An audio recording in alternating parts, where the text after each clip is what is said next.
Hello everyone, hope you're doing well. Welcome back to Overwatch News here on the Esports Talk channel. We hope you guys all enjoy because a lot has happened in the past 24 hours. So as always, leave a comment down below what you guys think about this. Of course, our latest patch and update did go live last night, the first of which with a bit of issues. If you guys do remember, I think it might have been last patch or a couple patches ago when it did go live, the last day of competitive season, a lot of people actually lost those games automatically because the servers did update while they were in those competitive matches, losing SR right away. So it was obviously very poorly timed. This time around, it does seem not to be poorly timed, but actually have a few bugs in it. The first of which a few people have actually encountered out there during their hero selection of competitive matches. Apparently the main screen display pops back up, therefore not allowing them to actually select those heroes, and therefore kind of is an AFK drop game, and of course losing 50 SR right off the bat. So it does seem these last few patches have been a bit iffy so far for Blizzard, which I cannot blame them too much. Of course, a lot going on over there with the Overwatch League slowly approaching as we do solidify some of those rosters, and they've probably been pretty busy, but still it does seem for the casual and competitive player out there who are not into the other sides of the game, it does seem to be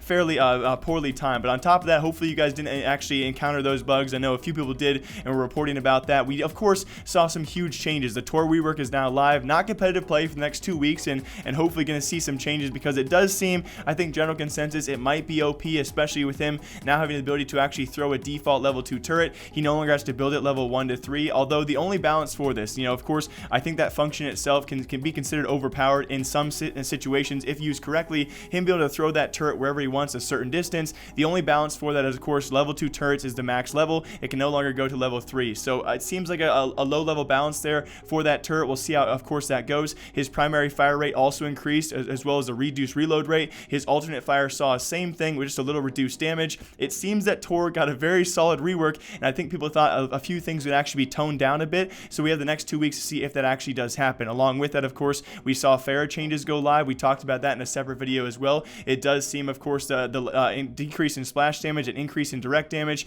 Alongside that, though, for her rocket launcher, increased attack speed. So it's going to be again a whole change of balances here. We'll see how players do like the way she does play. It does seem that a lot of players out there will like this. If you can actually land those shots against barriers, against shields, it's going to melt those shields a lot faster. And so for all the people out there who couldn't land those shots, of course, going to be a pretty big nerf here. But in another direction, it seems like maybe a pretty big balance here with that increased fire rate, of course, increased direct damage. It's going to be great for playing against tanks and armored opponents with big shields. Alongside that, though, of course, against people like Brigitte, you're going to see pretty much a big nerf against that. So I would say against larger opponents, a pretty big buff. Against smaller opponents, a pretty big nerf here for Pharah. We'll see how those changes go live and competitive as well, and see if anything has changed with that. And of course, with that being said, Brigitte, her shield has now been nerfed as well from 600 HP down to 500 HP. We do think because of that. But also, very lastly, and I'm only going to touch on the major changes here, very lastly, Doomfist nerf is now live, guys. Damage fall off now by 15 meters shorter, which is actually a pretty big change, and a change that was not in the PTR and people did not really see coming. Was it really necessary? I'm not really sure. Kind of shaping the meta. We'll see how this does play out. It seems to be a bit fair, but again, that's a pretty big fall off rate. I've seen differing opinions out there about how much is actually going to change that as well. What do you guys think, though, for his hand cannon damage fall off now 15 meters shorter? Again, some huge changes coming, though. Alongside that, though, of course, we of course had our Halloween Terror event go live for the next few weeks, guys, and all those skins on screen for all of you. Comment down below what your favorite skin was. I think these skins were definitely pretty solid. My personal favorite was actually Jack-o'-lantern Hammond, alongside some other things out there. Some pretty solid skins, so let me know if you guys are opening some of those and actually are purchasing some of those. Alongside that, though, in the future of Overwatch, as we head toward the end of today's episode, luckily this patch was actually a smaller patch out there.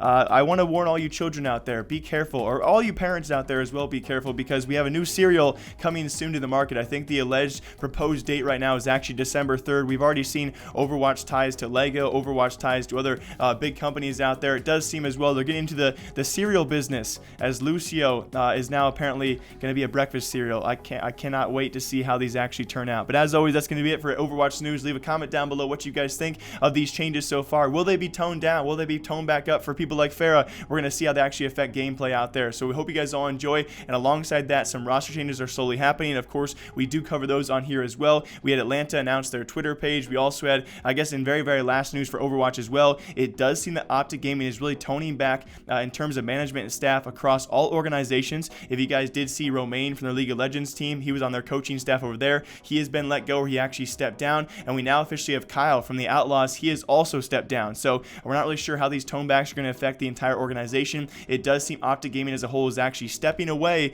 from these heavy investments, especially when it comes to staffing. So we're going to see who the Outlaws do replace him with, but Kyle's officially stepped down. It was actually very sad to see his tweets, though, about the whole entire situation, him giving his all to an organization just to be let go. So hopefully he does find a position, of course, before Season 2 does begin. But as always, it's going to do it for Overwatch League news. We hope you guys all enjoy. As always, my name is Jake. We'll see you later today for CSGO, maybe some Fortnite stuff, and I'll be right back here. But as always, I'll see you then.